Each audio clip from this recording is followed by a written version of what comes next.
You said earlier that you get a lot of requests to fly to the United States to, interestingly, not tell them about ASEAN, but tell them about China. And correct me if I'm wrong, but at some point, I remember you saying somewhere that you find yourself inadvertently becoming a spokesperson or a specialist analyzing China to the West. What are the key points you are most keen to make to people in the West or in the United States today? And what are the biggest blind spots that they have about China, you think? I once told a retired American National Security Advisor, I said, the Chinese understand you more than you understand them. Oh, definitely. Definitely, yeah. You say definitely, you say definitely. Absolutely. He was so shocked. That night at a cocktail, he told a friend of mine, Yeah. you see, you know what George Shou told me? That the Chinese understand us more than we understand them. Now, he did not contradict me, Yeah. but he was taken aback. You know, in Bing Fa, it says, 知己知彼. If you don't understand China, you're at a disadvantage. Worse, you may do things which will hurt everybody. What is the greatest fear? The greatest fear in the West is that when China becomes big and strong, or bigger and stronger, you will behave like a Western power. That is the assumption, yes. You will also become imperialistic. That is the assumption, yes. You want to capture population, you want to capture territory.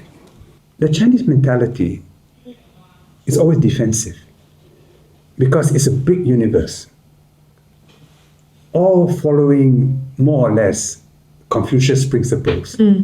So if you go to a room, people know how to behave. You say, okay, let's pose for a photograph.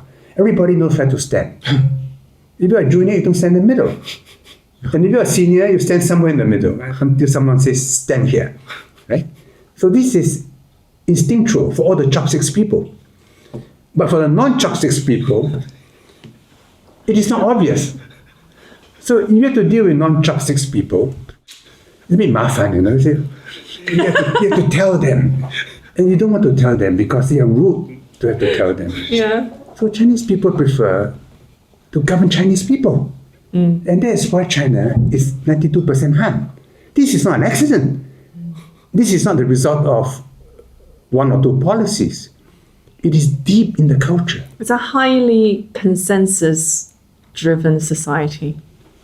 And, you know, I remember what Zhuge Liang did to Meng Huo in the 三国演义. Why don't you kill him? If you kill him, somebody else will take his place. Yeah. Why don't you 占领? Then my problem is bigger. That's expensive. Yeah, so just make the same point again and again until you have good relations. Yeah. That is the best. So that is the wisdom of Chinese statecraft. And it's always protecting itself. The Great Wall, you control the media, you control the capital markets, you have the biological wall, you have controls on Hollywood movies, on education, on books, on everything. Why? It's defensive. Yeah. This, the Western countries don't understand. If they understand this, And this is why this is the longest continuous civilization in the modern history. partly, but if they understand this, then they'll fear China less. What they are afraid is China now has a navy, aircraft carrier, is going to invade me. The Europeans said China is a threat. How is China a threat to Europe? Would China invade Europe? Would China send aircraft carriers to the Baltics, to the Mediterranean Sea, to the North Sea? I can't imagine China ever doing such a thing. Yeah. In fact, China says, yeah, America, you do it. Well, good luck to you. And then they say, actually, it's stupid. But anyway, good luck to you. Yes. So in the Middle East, the US is always taking sides, you know, for Israel, for this, for that. China's position is, you know, I have enough problems in my own family, you know. Good luck to you. You know? How can I interfere in your family when I can't solve all my own family's problems? This is a very uniquely inward-looking civilization. Or maybe all the old civilization. I think he has learned from his mistakes in the past. Yeah. Yeah. That every time you go beyond the limits, it leads to grief. So better to be restrained. How do you define, you said the world is entering multipolarity. How do you define a multipolar world? Well, we're used to American dominance. I mean, after the Second World War, they were 40% of global GDP. Then you had a Cold War with the Soviet Union, but there's very little interaction. Then after the Berlin Wall fell and the Soviet Union was dissolved, America, in their own estimation, became the new Rome. There was no enemy. It was the end of civilization. Then they saw China, which they were helping, growing bigger and bigger. And then China setting a bad example to other countries that the Western road is not the only road that they can take. And in fact, more and more in the developing world, they've come to the conclusion that the Western road is a dead end for them. Yes. So they better find their own road. They can't take the Chinese road. It's not possible. No way, yes. But they can find their own way in the future. So China's success is a criticism of a prevalent Western view that my values are universal and that the only way to the future is my way. So that is no longer the view in the third world, in the global south. So you're saying that one, what multipolarity means is that a paradigm shift in the mindset, in how people think and view the world, and the values that we hold. But it also means greater instability. You know, Liu Cixing Santi. The moment you have three, you can't predict. Your multipolar world is very hard to predict. It's very unstable. They are moving all the time. So for a small country like Singapore, suddenly we have more room. It's also more dangerous. When there's only one sun, then our orbit is predetermined. It's very easy. If there are two suns, we have more freedom. If there are three suns, then it's a headache, right? This is the world we're entering. And which is why you need a mentality and a moral system. What China calls a future, a common destiny. Yeah. What Pope Francis called a common humanity. If you don't have that, the technology that we have can enable us to kill each other much more effectively and quietly. It's very dangerous. The technology which the human mind has created can destroy humanity. So without a moral sense, which takes control of this technology and puts it within bounds, it's like fire or nuclear energy. It can destroy us. So this moral sense, China is trying to introduce. Pope Francis has tried to introduce. There are different moral philosophers in the world who are saying, look, be careful. We can't just rush into this without thinking. AI will replace most of us. And it's scary. When the Industrial Revolution happened, workers smashed machines because the machines take away their jobs. The assembly line reduced human beings to machine parts.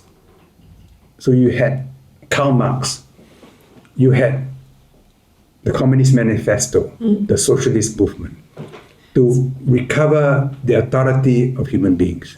And in the 20th century, technology was used to kill people on an industrial scale. So if we're not careful, in this century, there will be terrible things happening because of technological development. So this moral sense is very important.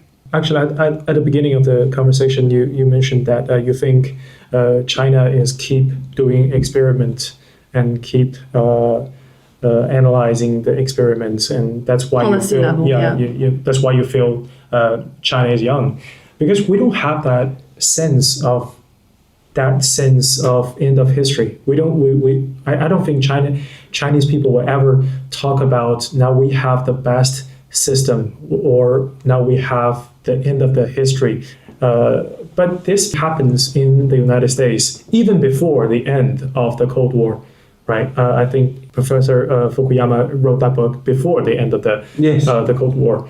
I think it's quite important for the world stop competing on who has a better political system, because political system is only the way you choose how to rule yourself or how to deal with all the games happens within your border. I think maybe the end of history or maybe the next stage of the human civilization's chapter should be competing on who has a better idea to deal with our mutual problems, such as climate change, such as how AI will serve the human civilization instead of replacing our civilization. It'll be interesting to see how different civilizations, different countries put AI to use. Right now, AI, or for as you know, basically as much as we will talk about AI, still very much limited to writing poems, the large language models. But really, in China, at least I wouldn't say just in China, but I'm sure it happens in some other countries too, is that the application of AI in real economy and in medicine, in pharmaceuticals, in production lines, so things like that. It's not just about, I think the point about what we're discussing is that the philosophies, the values behind each civilizations, and it'll be interesting and challenging to see in the 21st century how different civilizations apply a technology like AI. What is your expectation on that? It may sound old-fashioned, but if you go back to Karl Marx, he said if the superstructure does not support the growth of productive forces, then you have a contradiction and decline. AI is a new productive force. So if the superstructure doesn't adapt to it, the society will face severe internal contradiction. When China took the decision to make DeepSeek open source, that to me was a highly strategic move. In America, a few companies dominate, and they give you an app, free. But if you are a business and you want to make use of a large language model to build your own model, you pay. By making it open source, China says, no, I've invented the wheel. Everybody can use the wheel. You don't have to pay me a royalty. Use the wheel. You use the wheel. Everybody use the wheel. The whole country uses the wheel. The whole world now uses the wheel. This has big implications on economics and social matters. And I think it's good for the world. And the people in America who say, so every time you use my product, you must pay me, they are monopolies, right? I think they'll run into trouble. But there'll be some societies which will be so frightened, they will prevent technology from being applied. Then Karl Marx's theory will come into effect. They will meet internal contradictions. The countries that quickly adapt, make mistakes, learn from mistakes, adjust, move further, they will be best adapted to the new technologies. Well, part of the reason why a lot of the new technologies in China are going like DeepSeek, there's not just one DeepSeek. There are many DeepSeeks to come. Yes. Like the reason why they're able to adapt the open source business model is because China as a single market, let's not even talk about the global market, just as a single market is large enough to facilitate, to incubate these new ideas. Yes, without the size of the Chinese market, the US would have maintained its dominance much longer. I mean, they tried to kill Huawei. They could not, because of the internal market. You're an advisor to Huawei, right? Can we make that public? Okay. Yes, it's public, in Singapore. Yeah. I mean, you're Samsung, you're Ericsson, you're Nokia. You have to think what? If US says, do this, you do this. Don't do that, you don't do that. But China didn't have to. So they tried to kill Huawei. They failed. What was your advice given to Huawei with that? No, I didn't want to join Huawei at first because it was radioactive, and I'm retired. Why do I want to get involved in this? Then it was bullying. I felt a little angry. I said, no, this is wrong. So I said, no, I'll support it. I'll support it because they were doing a good thing. I don't believe they were spying. And the way they responded, I mean, I shared that pride. It's the spirit is indomitable. Yeah. So I visited the campuses in Shenzhen and Dongguan. watch what they do, how open they are. 任正非 decided, don't be trapped in the Chinese mind. So everything about Europe, force the mind to open up to a different world, to a different philosophy, so that you're open for new ideas. That's very far-sighted. It's incredible, the kind of philosophy which drives Huawei. 偷偷告诉大家，我最近发现了新法宝 Royal Face 逆时奇迹系列，它有活肤露、全效精华，还有精华霜。尤其我皮肤比较偏干，所以我非常的注重保湿。保湿做得好，肌肤自然烹饪。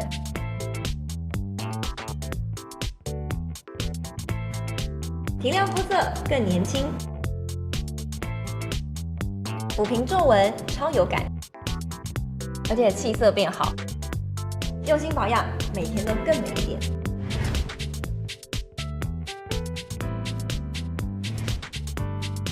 美吧。